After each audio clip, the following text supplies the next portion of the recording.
right around the world.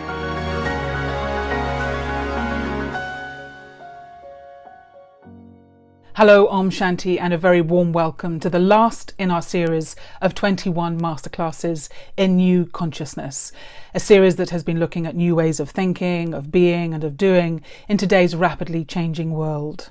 My name is Philippa, and together we've been on quite a journey as we've been hearing the experiences of pioneering thinkers from countries right around the world, from all backgrounds and all walks of life, as they've shared with us their skills, their navigational tools for developing inner resilience for these extraordinary times.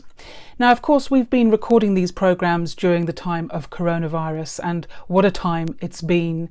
It's strange to think of some point in the future when we look back on this period and wonder how we will reflect on it as this time of the great pause, this time of the great turning, this time when really everything changed.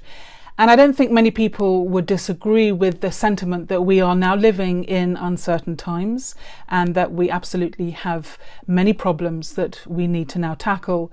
And Einstein once said that no problem can be solved from the same level of consciousness that created it.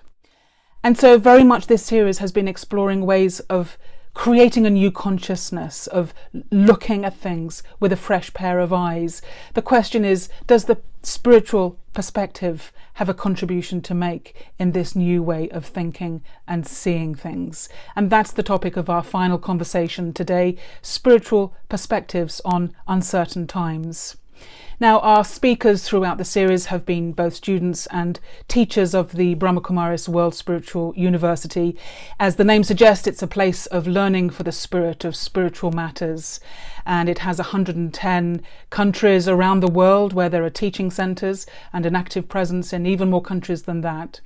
It's an organisation that was founded in 1936 in India. And the founding father, Brahma Baba, had a series of visions and teachings that came through him, very much aimed at this period of transition that we're experiencing at this point in time. So it feels absolutely relevant to what we're going through right now. And one of the things that Brahma Baba felt very strongly from the beginning was that it was important that women were kept at the front, that somehow women had the qualities necessary to lead humanity at this time. And as a result, women have led the organisation since its beginning, and it's now the largest spiritual organisation of its kind in the world to be led by women. Well, let me introduce you to our speaker for today. And you've probably heard me mention in this series that the Brahma Kumaris has a permanent office at the United Nations in New York. And since 1980, that office has been run by Gayatri Naraine, who's a student and teacher of the Brahma Kumaris for the past 40 years. Her main role is to identify areas of UN policy with particular relevance to a values-based spiritual approach to life, creating statements and programs to promote that awareness. She's also spent the last 20 years exploring what she calls experiments in silence. Now, Gayatri has also co-authored a number of publications, including The Story of Immortality, A Return to Self-Sovereignty, and also Something Beyond Greatness, Conversations with a Man of Science and a Woman of God. Originally from Guyana, Gayatri now lives in New York, although she's currently in lockdown in the mountain area of upstate New York in the Catskill Mountains, at a place known as the Peace Village, which is a retreat centre set in 300 acres of land. And it's from there that Gayatri joins us now. Gayatri, welcome to the programme and thanks for being with us. Thank you, Philippa. It's lovely to be with you and to go through this journey with you, because I know you've gone through it with others. And so it's my turn. So here we go. And you get to have the last word, which is always a good position to be in. So let's see what we can conclude between us. But really, America has been very much in our minds in the last few weeks, as it seems that not as we have emerged from this period of lockdown barely, that America has been plunged into this sort of national experience in the aftermath of the George Floyd incident and the whole Black Lives Matter awareness that is really becoming very prevalent, not just in America, but right around the world. You must sometimes wonder whether America can hold out any more with everything that has been thrown at it. What's your sense of the mood in the country at this time now? The mood in the country is extremely, extremely volatile. I think that it was one thing in which we were called upon to be in lockdown and social distancing with the COVID-19. And we saw that as important to take all the precautions necessary, to do what was right, to do what we were being told by the authorities and, of course, the Central of Disease Control. And we did everything we could. But there came a time, I think, that we were all in the lockdown and we were all thinking, sooner or later, there will be a vaccine that will be invented. Sooner or later, this virus will settle down. Sooner or later, something will happen that would get us back into a sense of security and safety while being out there in the world and while doing the things that we have to do. But since March, what has been happening progressively is that the lockdown period seemed to be extending and extending and extending. And there came June, just when the governors were beginning to open up a little bit. The churches were told they can have 10 people in their congregation, and boom, something suddenly happened. And so when this case of this person, and the video went viral. So when it was seen and everyone saw it, I think it took on a kind of hurt, a kind of open wound suddenly surfaced in many, many people's hearts. And it's not just of one race, I think it's of both races. To watch what could happen in a state of being in lockdown, and then when one is opening up to go back out, this could happen.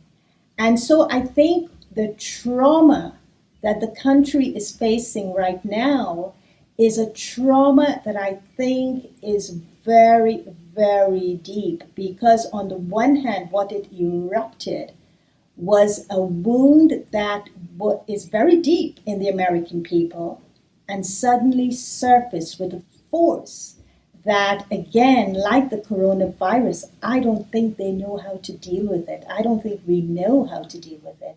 And so therefore, I think that can the country deal with it? Can the people deal with it? Remains to be seen. But for me, there's always hope. And we all have to look for this hope. Otherwise, it would be seen as something so devastating that we can't pick ourselves back up from it. And that would be sad. And so the spiritual response is look for the hope. The spiritual response for me is look for different ways that we can enter and we can offer things that are healing, that are seeing what's going on, as bad as they are, from different perspectives. It's interesting to contemplate, what it takes for a nation to get to breaking point. And, countries around the world are discovering, what is that point for them as a country. But I know the United Nations predicted, even before COVID, that mental health challenges were going to be one of the main challenges of the future. And I know that there was a government helpline in the US for people who were concerned about their mental well-being, and the number of calls for people wanting antidepressants has been rising and rising, and yet people are reporting that their medication isn't working. It's almost that they can't relax enough for the medication to work, and people are realizing that it's almost like an illness in the soul, that there's a hunger, a thirst, a crying out from the soul for something to really be done. And I wonder if you detect a mood amongst those that you're in touch with, that really there is a move now towards seeing meditation not just as a practice, but almost as a way of life that now has to be taken up in order to survive what we're now going through. Do you pick that up at all? Definitely, because you see, when I first came to New York and the word meditation, I offered it to people. It was always with a hesitancy. I would say, I wonder if and this was in 1978, so I would say, I wonder if these people would understand the word meditation. When I invite them to come and do a meditation session, would they respond? And someone said to me, they say, don't bother about the word meditation, because in New York and in the United States in general, particularly on the East Coast and the West Coast, since the 1960s, they have been exposed to different kinds of yoga, different kinds of meditation, different kinds of teachings from the East. And, the Beatles from the UK brought it in. And of course, there were a lot of others here, particularly on the West Coast. So what they said to me is, scratch the surface of the skin of a New Yorker and you'll find a meditator. So meditation has been something that they have been doing for a long time in this country. So it's nothing new to them. But I think that the meditation has been connected more to exploring how to do and think things and have a quick fix to things. How can I change a negative thought to a positive thought?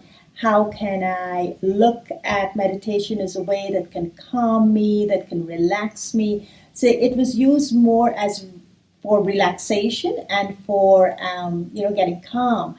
But I feel that over the years, many people took the meditations and explored them within their own religions. And so many religions started having the contemplative pieces connected to the meditation pieces, and people then got comfortable with that.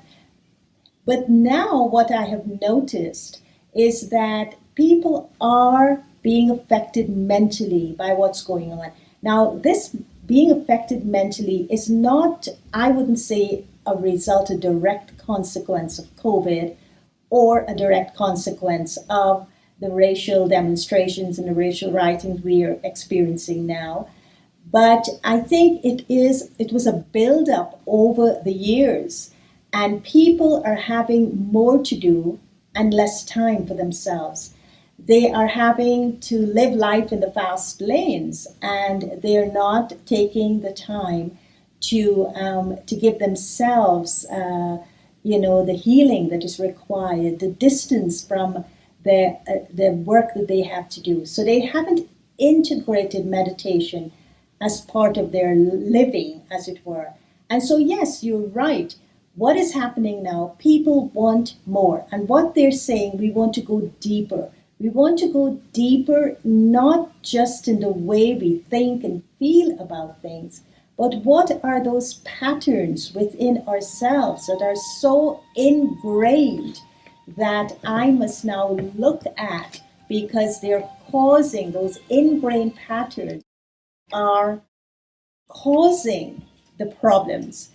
And the problems are not being removed no matter how much I work with my mind. For instance, like someone said to me that, I actually knew exactly that I needed to think a thought, and when that thought wasn't good, I could delete it. But I never asked myself, what's the origin of a thought? Where do thoughts come from? And as soon as you ask yourself that deeper question, you're touching on what I would call spirituality, but you're also touching on lifestyle. Because to ask what's the origin of a thought, you have to move beyond the mind. And you need to go into attitudes, you need to go into awareness, you need to go into consciousness.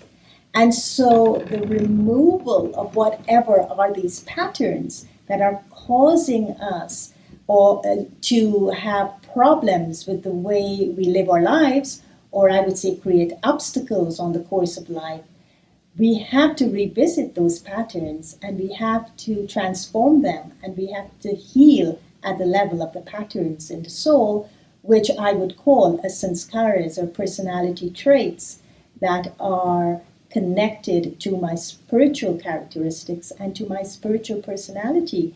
And yes, people are moving in that direction slowly, but they are moving there. And I wonder as well, at the level of the organisation where you've had your office for 40 years, which is the United Nations building in New York, and your role there over those years has been to look at ways of implementing a spiritual trajectory into the work that's being carried out there in terms of policy statements that are being created. And the United Nations is celebrating its 75th year this year. And I wonder what you feel it needs to do as an organisation to really bring about cohesion at this point in time, in terms of what is the global response to the situation that we've been through, and in terms of bringing in that new consciousness. Do you feel the United Nations is now at a point where it can really engage with that agenda and start promoting a positive perspective based on new ways of thinking? That's an interesting question, because the United Nations, when it celebrated its 60th anniversary, it actually had as its theme time for renewal. And so at that time, 15 years ago, I think they were looking at the aspects of renewal. Because it is a political organization, I think the word renewal from a spiritual context is quite different from renewal from a political context. And so I think they look at ways to transform the UN in a way at its administrative level. And they look at ways of how they can bring in more people who are visionary. How can they populate the organization with innovative programs? How can they put people at the center of development, which was going on anyway, but how to have a more focus on people. And then, of course, what emerged of the 60th anniversary was the Millennium Development Goals, in which they have, all these different goals, and the aim was to have a new world, a renewed world by the year 2015. Now, of course, it happened to a certain extent, but it wasn't that dramatic change under the banner of renewal. Now that we are celebrating the 75th anniversary of the United Nations, it is also at an interesting time. Since March, the United Nations is on lockdown. It's shuttered down. And they don't even see reopening it for the General Assembly. And if they do reopen it, it's only going to be for specific people, like the high-level diplomats that are going to be coming in for the high-level meetings. And so what is happening with the UN in the year 2020, when it is celebrating its 75th anniversary, is an interesting question to ask. It is also a time in which countries are becoming more unilateral, and the UN is a multilateral organization. So does it need a kind of reinventing? And if it needs a reinventing of itself, what would that look like? And it cannot be, I feel, the reinventing of itself based on the Sustainable Development Goals agenda, and the agenda, pivotal to that agenda is transformation, but it has to be something more.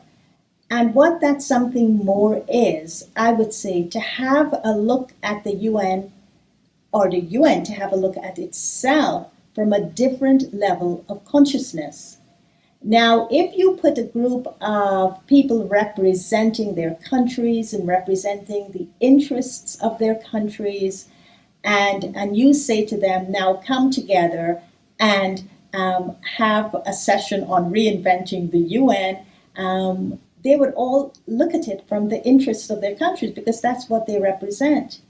But the challenge is, how do you have, like what they did when they did the charter, a group of people who are not just thinkers in the sense of, what is going to happen to our world in the framework of the Sustainable Development Agenda, for instance, but how can we transcend the political agenda, and how can we transcend the limitations of everything that exists in the UN as an institution, and look at it from the consciousness of what was captured in the Charter of the UN.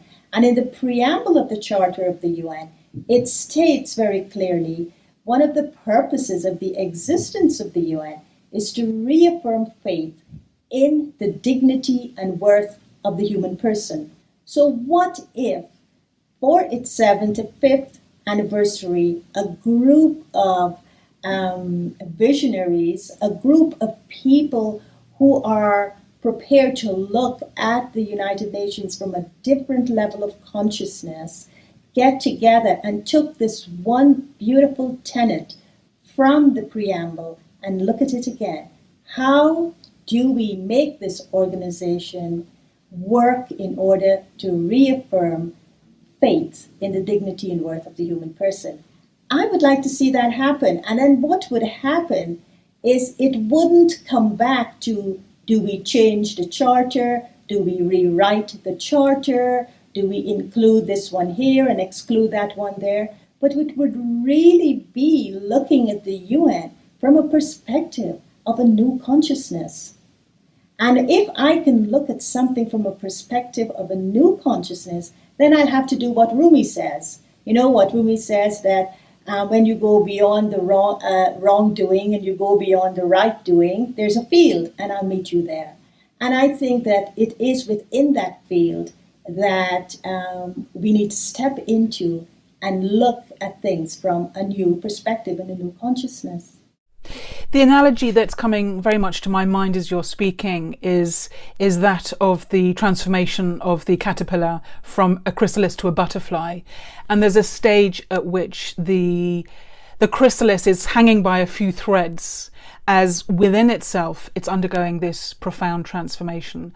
And the cells of the old caterpillar are almost turning into a mush as it reimagines how it can emerge from that state into a new state of consciousness, and how it can go from being something that crawled along on lots of legs to something that learns how to fly.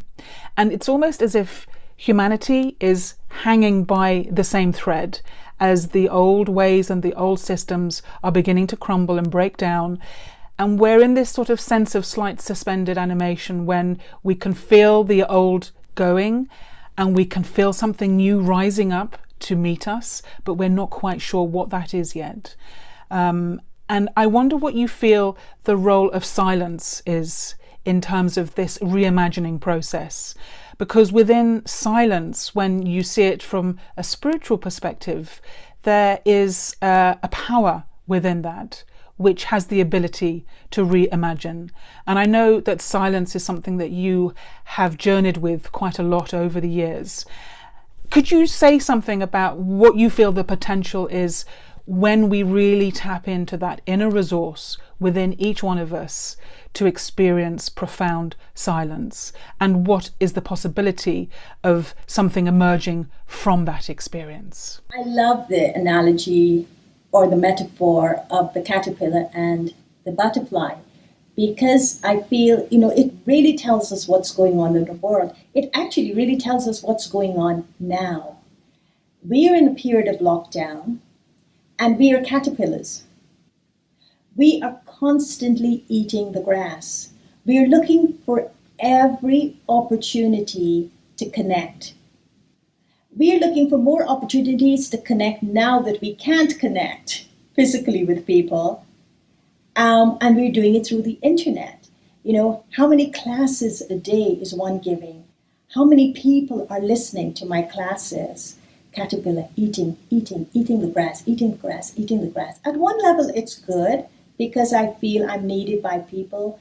At another level, I'm offering people things that could be useful to them, and why not? I can do that. but I'm still a caterpillar as far as I'm concerned. Now, there comes a time when the caterpillar has eaten its full of the grass, and the caterpillar is recognizing it needs to rest. It needs to be in a place for a fundamental transformation to occur.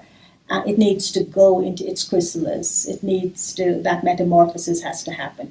So, by choice or by compulsion, we have to get into that space of silence.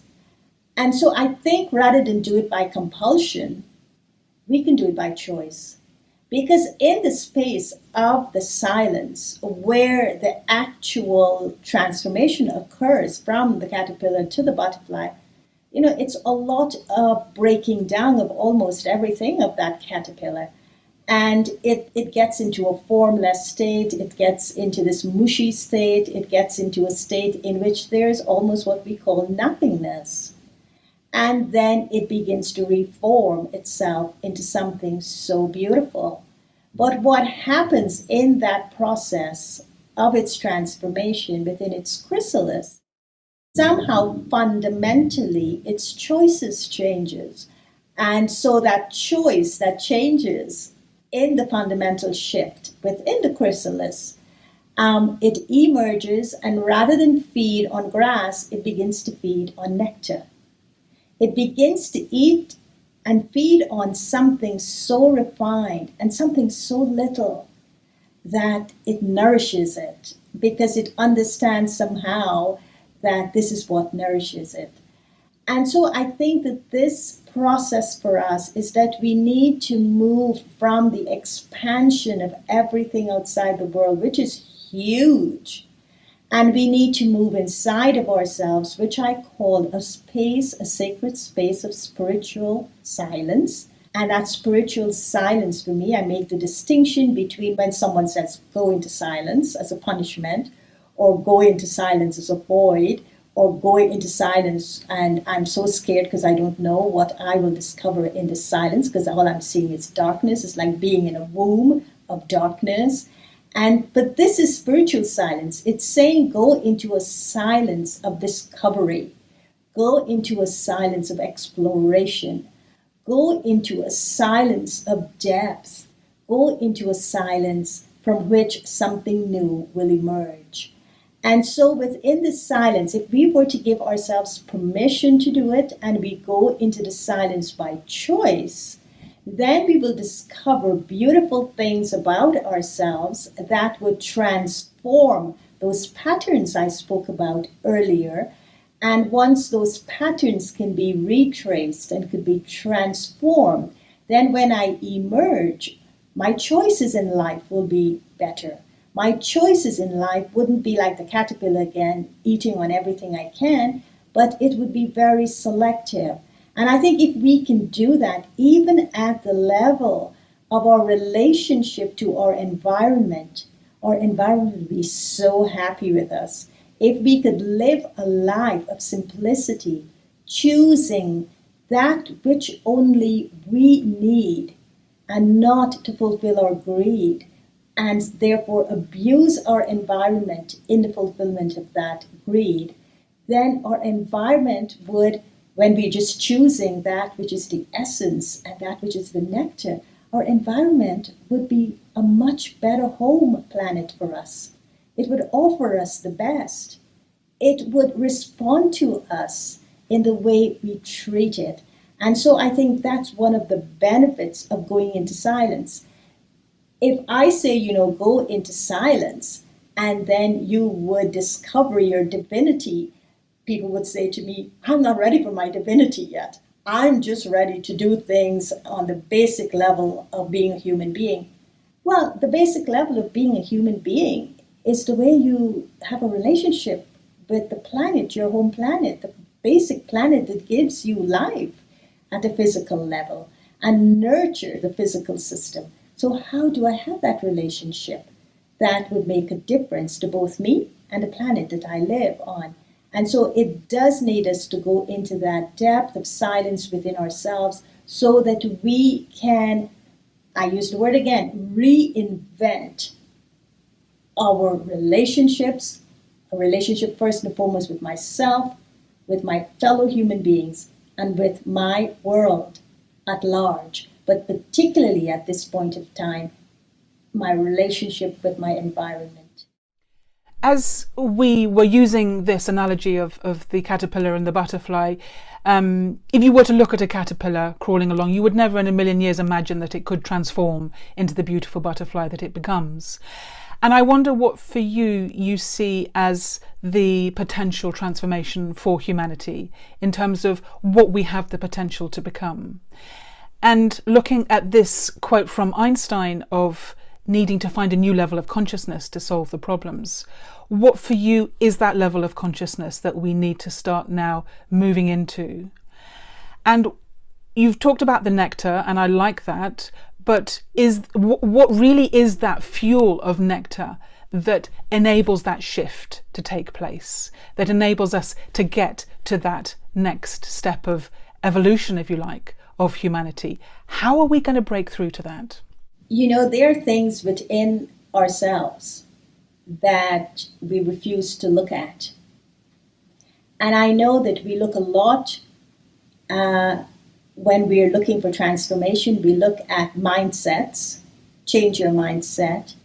We also look at the way we make our decisions and our ability to discern. We look at that level of ourselves. We talk about will, we talk about the human will, and we talk about political will, and we talk about this whole thing of willpower. But I think the one thing we haven't been looking at, and we should be looking at, because I feel that's where the strength of a change lies. But we need to have courage to do this. We need to have the courage to go inside and look at my conscience. Now, conscience is very important in the direction I will choose to take. And if I don't look at my conscience because I'm seeing my conscience as a place where my guilt lives, or the conscience as a place where my fears dwell, or the conscience as a place where my religion taught me that I would be doomed at the end of my life, or else, however I see that conscience, I think we need to go in and look at that conscience in an enlightened way. Because just like when you have a GPS, what is embedded in the GPS that takes you from one place to another is a compass. And so this conscience in our human souls is our spiritual compass. And that spiritual compass will guide us in the direction we need to go to. Because I cannot discern something, whether it is right or wrong, in a domain of it being right or a domain of it being wrong. I have to kind of transcend both and go into a kind of a neutral domain, which I call a spiritual state of being, in a spiritual consciousness, in the domain of silence. And at that point, I will then connect with a conscience within. And when I go beyond the right and wrong, and I go to a level that transcends both, and I connect to my conscience will become an enlightened conscience that will then direct me, even maybe beyond the moral choices, to a spiritual choice. And for me, the spiritual choice is that the conscience will tell me that all human beings are born free and equal, endowed with reason and conscience. What does that mean?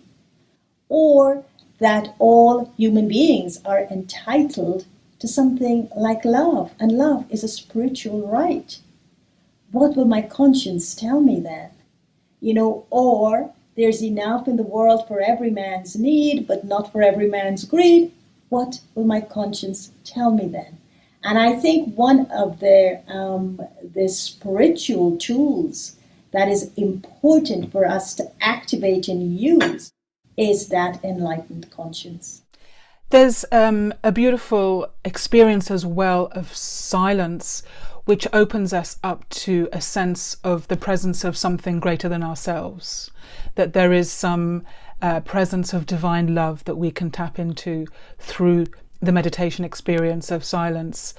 How do you work with that in your daily life, and how do you experience the presence of that divine energy as a transformational tool within your own spiritual journey?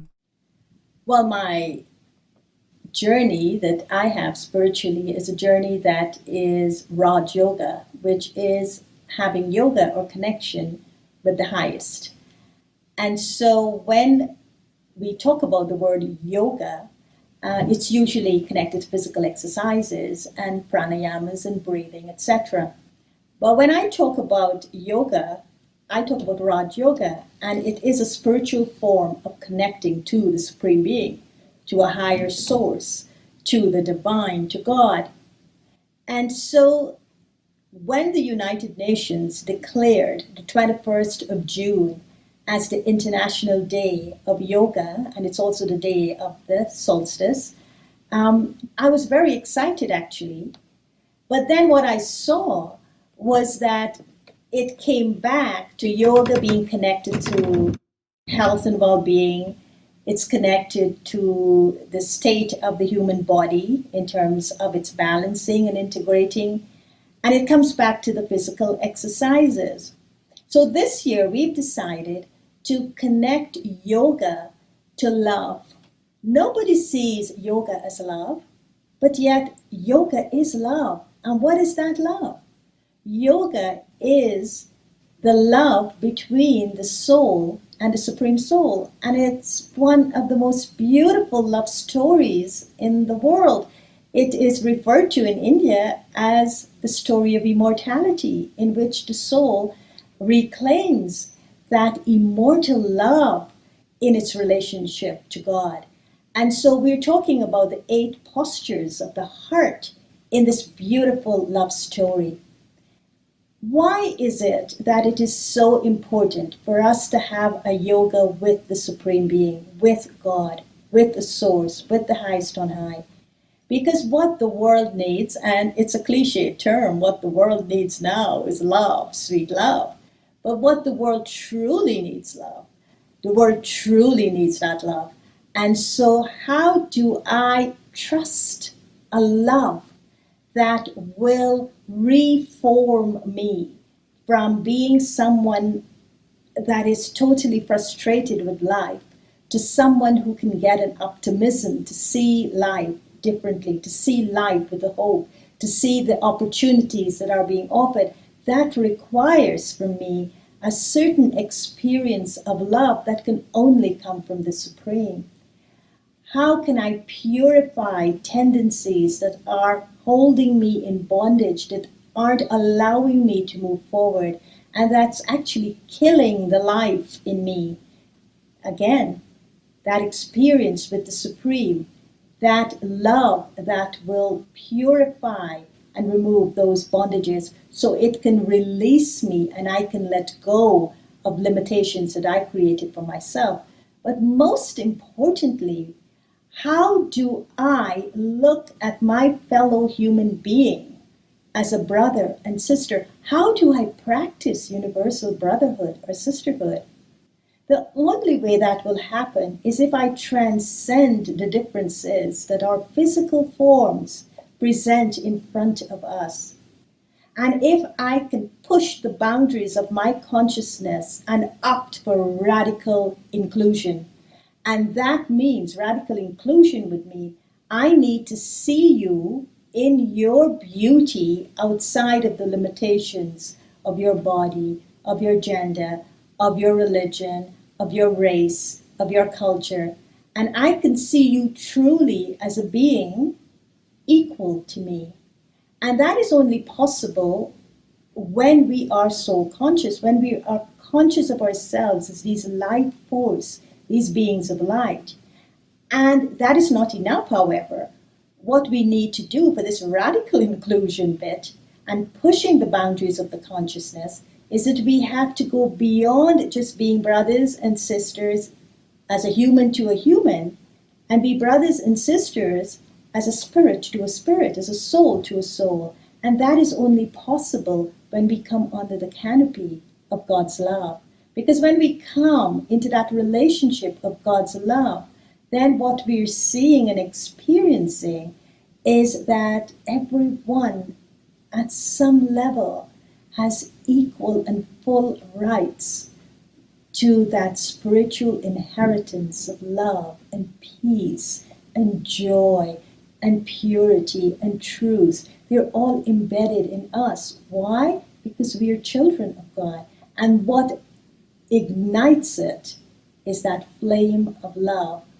It's like the moth surrendering itself to the flame. It's like the little flame coming under the sun, and suddenly I become the sun.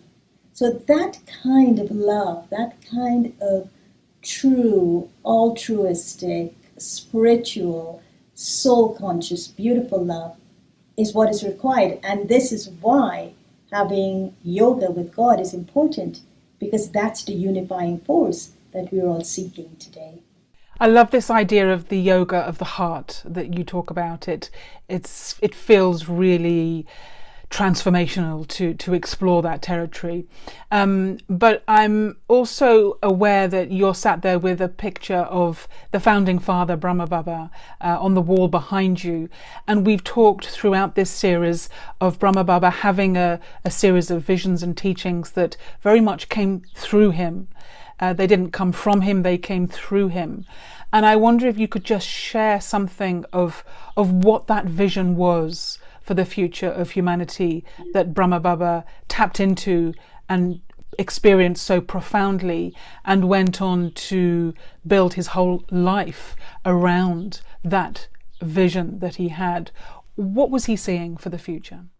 I will start maybe with Brahma Baba's life at the time he left his body, at the time he passed in 1969 on the 18th of January.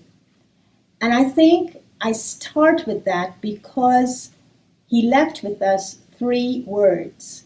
And those 3 words actually described his whole life and what he did with his life in relation to the visions that he had and what he created on the basis of those visions. And those 3 words were incorporeal, egoless, and viceless. Now, one of the visions he had in 1936, to match the last of the 3 words that he left with us, is that we need to understand and to experience that there's a realm of life that is beyond the physical, that is beyond the corporeal, and it is called the incorporeal. There's that field of light in which souls dwell in their incorporeal form, and that field of light is called the home. So always remember, children, you are incorporeal beings, you are life force, you are souls. The second is egoless. Be egoless. Now, one of the things that we see in the world today that is like, I call it the big block to everything that's happening, the block to the conscience, the block to the will, the block to relationships, the block to seeing justice is the ego.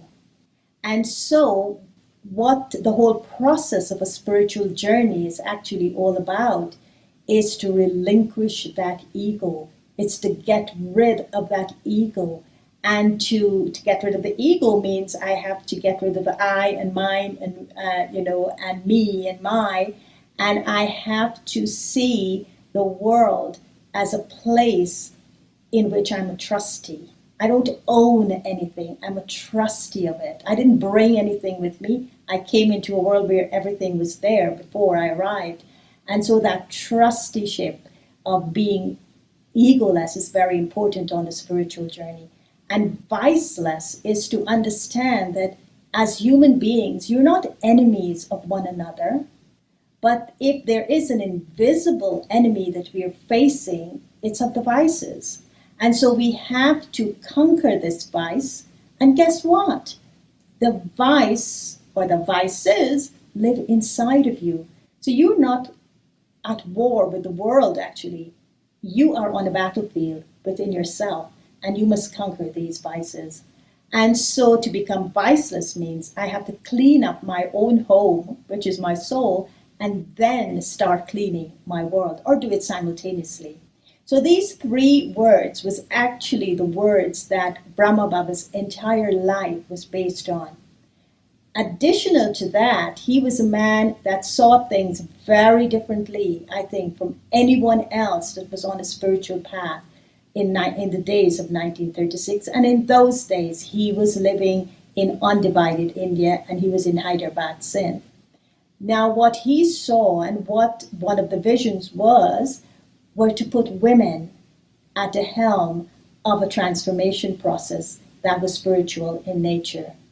And what he did was that he surrendered his entire wealth and resources to a group of 8 young women and formed the Brahma Kumaris.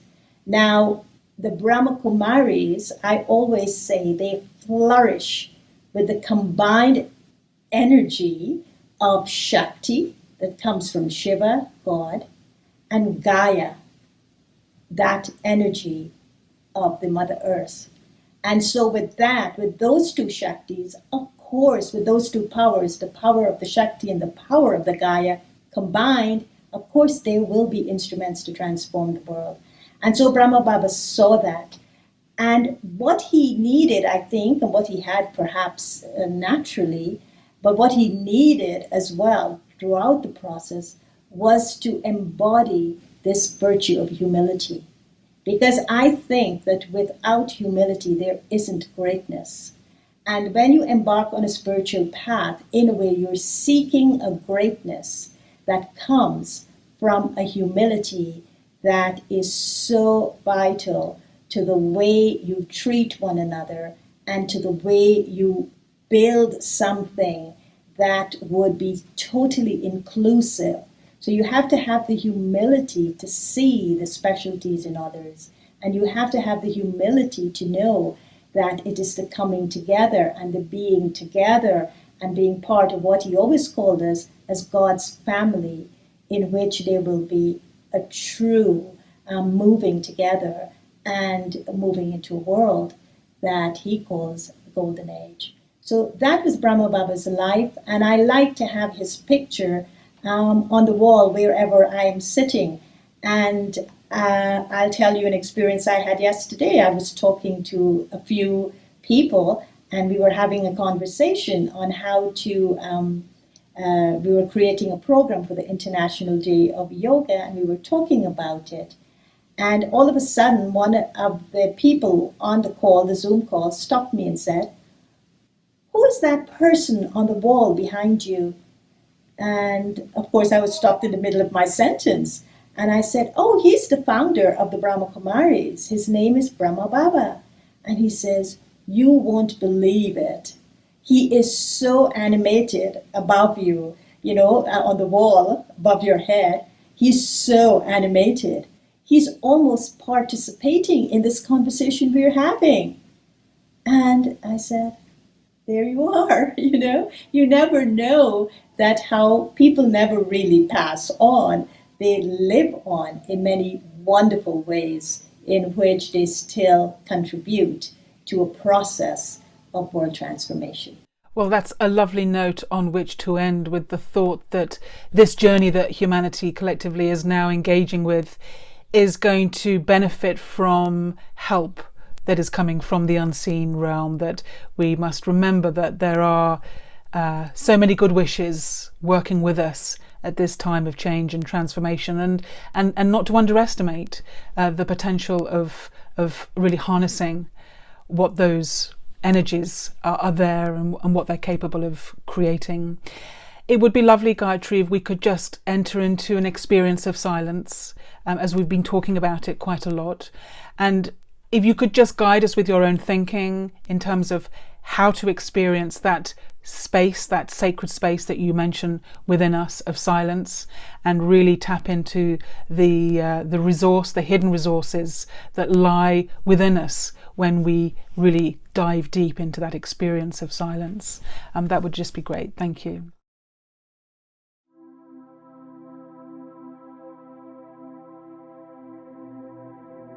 invite you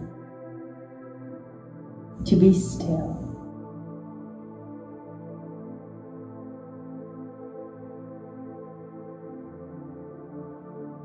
To be still is a pause.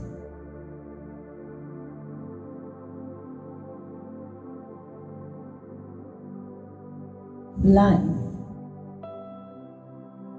is full of natural pauses.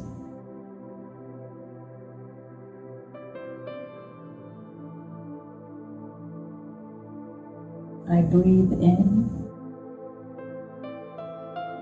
and there is a natural pause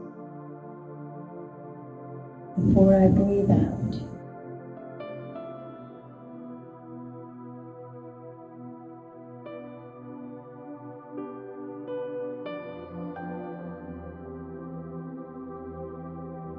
These pauses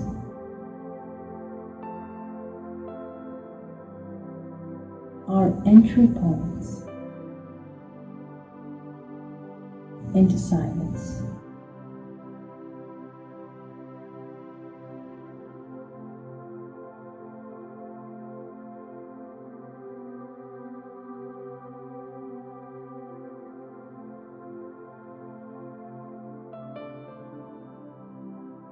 So let me consciously pause and center myself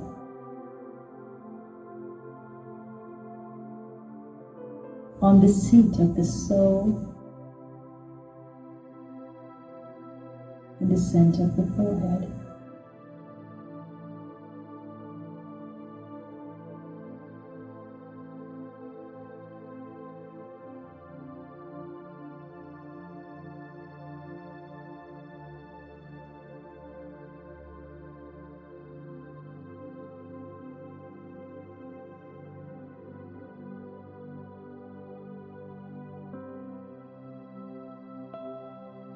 The mind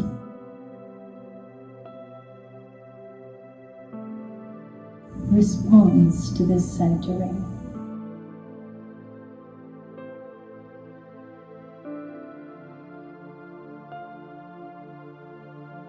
And it becomes calm.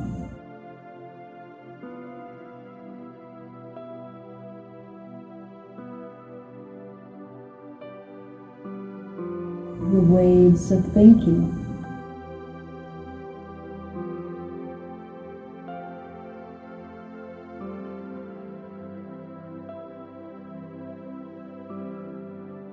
are settling into a calmness within.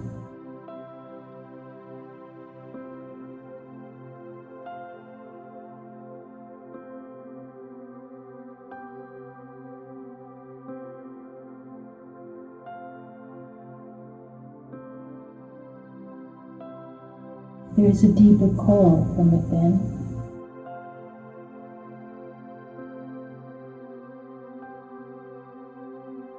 A call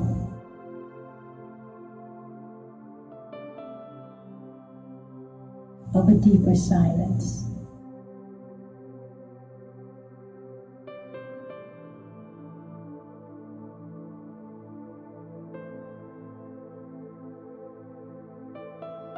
And I, the soul, respond to this call. And I move deeper within.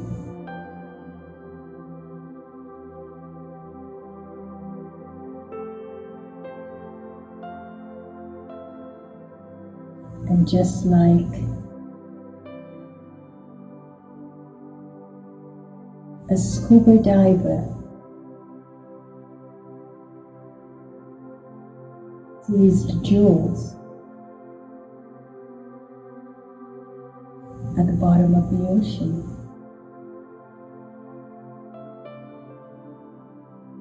at the bottom of my ocean of the soul, in the deep silence of my being, I also see my jewels.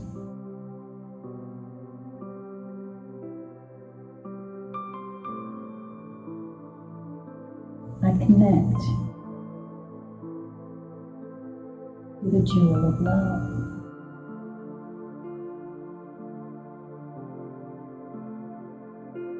I am love.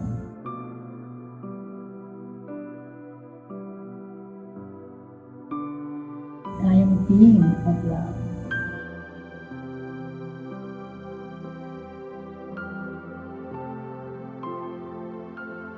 Love is what gives me worth.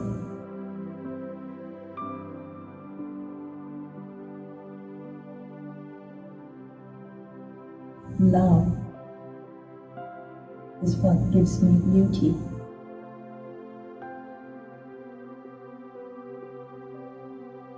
Love is what gives me power.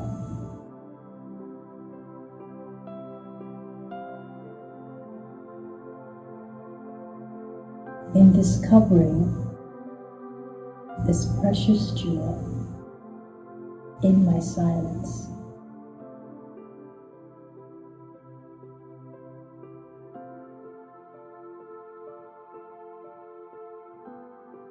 I feel the rays of God like the supreme sun smiling down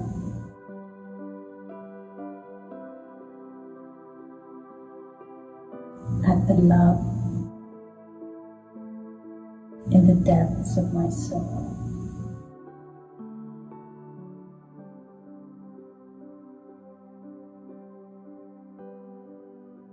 It is a silent union of the soul with God.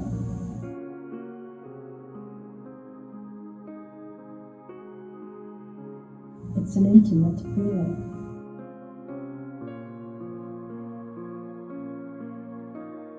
It's a sacred trust.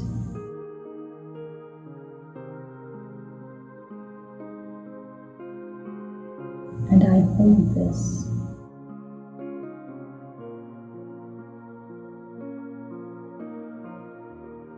In the silence of my being.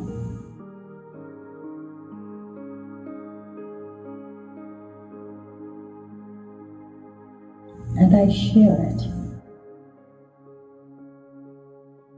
from the silence of my being.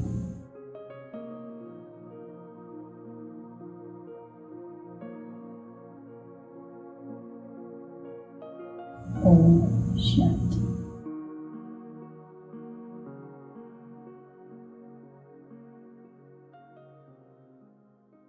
Thank you so much, Gayatri, not just for that beautiful meditation, but for all your sharing today. It's been spiritual, it's been profound. I really look forward to hearing the words of inspiration that you come up with for the celebration of the 75th anniversary of the United Nations. I think you probably already got the words within you. You just need to get them down on a piece of paper. So continue sharing that beautiful vision that you have for the world, and thank you for sharing it with us today. Thank you, Philippa. It's lovely to be with you. So, of course, this has been the last programme in this series of 21 masterclasses in New Consciousness. I really hope that you have taken some of the points into your heart and are practicing them in your life.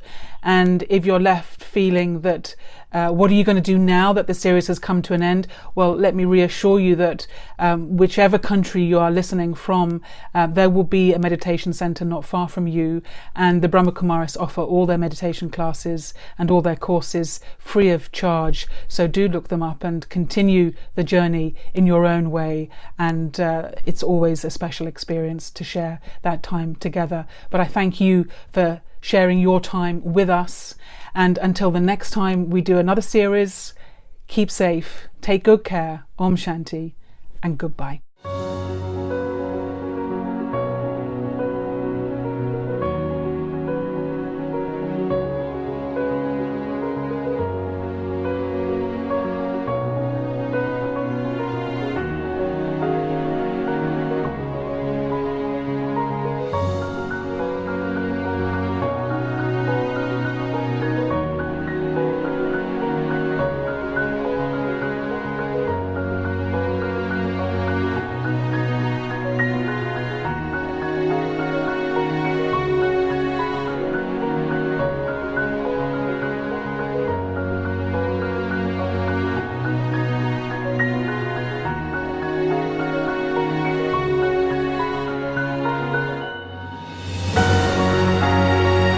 21 masterclasses in new consciousness, new ways of thinking, being and doing for the new you. Pioneering thinkers from countries right around the world.